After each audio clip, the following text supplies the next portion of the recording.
एक टाइम आएगा कि तुम्हें इमोरल होना और इनकॉम्पिटेंट होना इसमें चॉइस दी जाएगी। क्या मतलब है?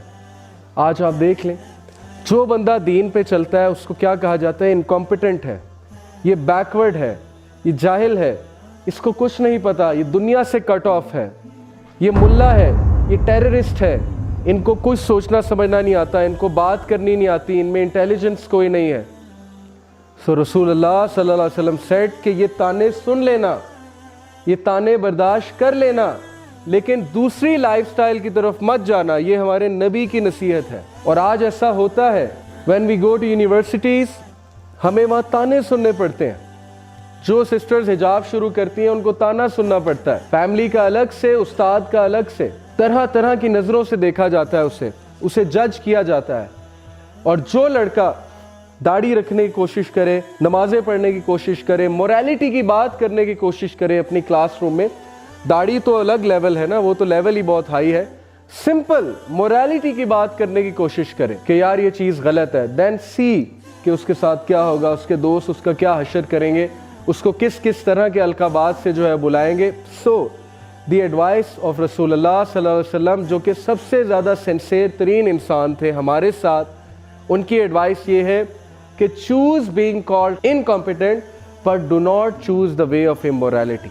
बर्दाश्त कर लेना और अल्लाह तुम्हें उसका बड़ा अजर देगा बर्दाश्त करने का। अकॉर्डिंग टू द हदीस ऑफ वर्का बिन नौफल, जब प्रॉफिट सल्लल्लाहु अलैहि वसल्लम उनके पास आए, उन्हें बताया कि मेरे पे एंजल आया है, तो उन्होंने कहा कि ओ माय नेफ्यू, काश मैं उस टाइम जिंदा हूँ जब तेरी कौम तुझे धुतकारेगी, तुझे यहाँ से निकालेगी, तो मैं तुझे सपोर्ट करूँगा, काश मैं उस टाइम जिंदा हूँ। तो क्या खुशखबरी है वर्का बिन नौफल की हदीस में हम सब के लिए, आपके लिए, जिनको ताने पड़ते हैं, जिनको तरह तरह के अलकाबात से बुलाया जाता है, जो डिफ़िकल्टी फेस कर रहे हैं इस्लाम पे चलते हुए, उनके लिए खुशखबरी ये है, जिस तरह नबियों को दुख दिया गया उसी तरह तुम्हें भी दुख दिया जाएगा।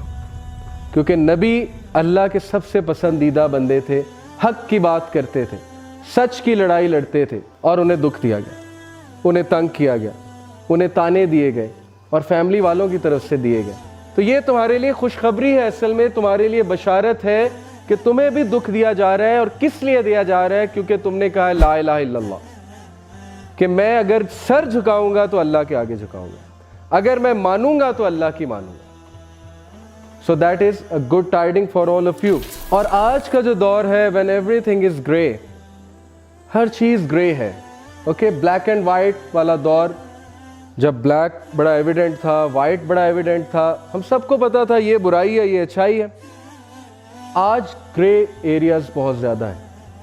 आर यूथ आर कन्फ्यूज, यार हलाल क्या है, हराम क्या है, पता नहीं इसकी क्या रूलिंग है, इसकी क्या रूलिंग है, पता नहीं हिजाब करना भी चाहिए कि नहीं करना चाहिए, पता नहीं नमाज़ों, आप तो नमाजें भी चैलेंज हो गई कि पता नहीं नमाजें भी पढ़नी चाहिए कि नहीं पढ़नी चाहिए। Musab bin Umair, the young सहाबी, जिनका परफ्यूम बहुत मशहूर था, जिनके कपड़े बहुत मशहूर थे, जो ब्रांडेड क्लोथ्स पहनते थे उस दौर के, और जंग ओहद में जब वो शहीद हुए तो सहाबा रो रहे थे उनकी हालत देख के कि उनको कफन मैसर नहीं था पूरा। फेस कवर करते थे तो टांगे नंगी हो जाती थी, टांगे कवर करते थे तो फेस जो है उससे कपड़ा हट जाता था। ये है मुसअब बिन उमैर रज़ी अल्लाह ताला अन्हु।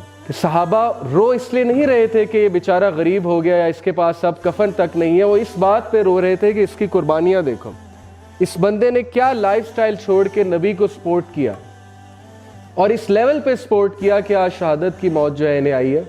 इट डजेंट मीन कि हम ब्रांड्स छोड़ दें, इट डजेंट मीन हम अच्छे कपड़े पहनना छोड़ दें, लेकिन आपको बताने का मकसद ये है कि सहाबा की कुर्बानियाँ आप चेक करें, किस लेवल की उन्होंने कुर्बानियाँ दी हैं। और हम छोटी सी बात अपने नबी के लिए बर्दाश्त नहीं कर रहे, हम ताने बर्दाश्त नहीं कर रहे, हम पीयर प्रेशर बर्दाश्त नहीं कर रहे। सहाबा ने क्या क्या बर्दाश्त किया है। और है कोई साद बिन मुआज रज़ी अल्लाह ताला अन्हु, the man who shook the throne of Allah सुब्हानहू व तआला, वो शख्स जिसने अल्लाह का अर्श हिला दिया, साद बिन मुआज रज़ी अल्लाह ताला अन्हु। प्रॉफिट सल्लल्लाहु अलैहि वसल्लम सेड कि साद की मौत ने अल्लाह के अर्श को हिला दिया। आज हमारा सेलिब्रिटी कौन है? आज कौन है हमारा रोल मॉडल? कौन है हमारा आइडियल? वो जो हमें जानता भी नहीं। हमारी यूथ का रोल मॉडल मेसी है, रोनाल्डो है, जो उसे जानता भी नहीं है, जो उसकी हेल्प भी नहीं करेगा अगर रियल लाइफ में कभी मुलाकात हो जाती है। جو اس کی سفارش نہیں کرے گا ڈے آف ججمنٹ میں. Why are our role models not people like Saad bin Muaz, the man who shook the throne of Almighty Allah?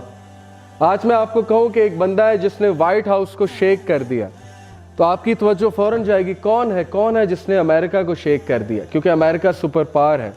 So I am telling you about a man who shook the throne of Almighty Allah. And why? کیوں اللہ کا عرش لرزایا, کیوں لرزا اللہ سبحانہ و تعالیٰ کا عرش؟ Because Saad bin Muaz was one of the Ansar. He was the chief of his tribe. اور ان کی اتنی خدمات ہیں اسلام کے لیے. He is one of those people جنہوں نے اپنے گھر کو تقسیم کیا, جنہوں نے اپنے گھر کے زمینوں کے حصے کو تقسیم کیا, مہاجرین کو دیا, جنہوں نے اپنی ویلتھ کو تقسیم کیا, پراپرٹی کو تقسیم کیا, اسلام کے لیے اتنی قربانیاں دی کہ آپ سوچ نہیں سکتے. یہ لوگ ہمارے آئیڈیلز ہونے چاہیے آج کے دور میں. So you people should be like this. تبھی چینج آئے گی. اگر ہم گھروں میں بیٹھے رہیں گے, اگر ہم کمفرٹ زون میں بیٹھے رہیں گے, اگر ہم ٹائم نہیں نکالیں گے, سوسائٹی کے لیے کچھ نہیں کریں گے, تو کوئی چینج نہیں آنے والی. اور ہوگا یہ کہ ہم ریپلیس ہو جائیں گے, اللہ نئی قوم کو لے کر آئے گا. اور آج ایسا ہو رہا ہے, گورے اسلام قبول کر رہے ہیں, سارا دعویٰ تو وہ کر رہے ہیں. آپ ٹاپ دائز کے نام لے لیں, سب ریورٹس ہیں. آپ دیکھ لیں لسٹ جا کر, سب ریورٹس ہیں جو ایکچولی پہلے کرسچن تھے یا جیو تھے یا ایتھیسٹ تھے. دے گاٹ کنورٹیڈ, اور آج اللہ ان سے کام لے رہا ہے. اور ہم جو ہے یہاں پر بیٹھے ہوئے ہیں, اور ہم یہ سوچ بھی نہیں رہے کہ ہماری بھی کوئی ذمہ داری ہے, ہم نے بھی کوئی رول اپنا نبھانا ہے. چلو بڑے لیول پہ نہیں کر سکتے, ایٹ لیسٹ فیملی لیول پہ تو کر سکتے ہیں نا. ایٹ لیسٹ اپنی فیملیز کو تو کچھ بتا سکتے ہیں نا, ایٹ لیسٹ اپنے کو سوسائٹی میں کچھ کر سکتے ہیں.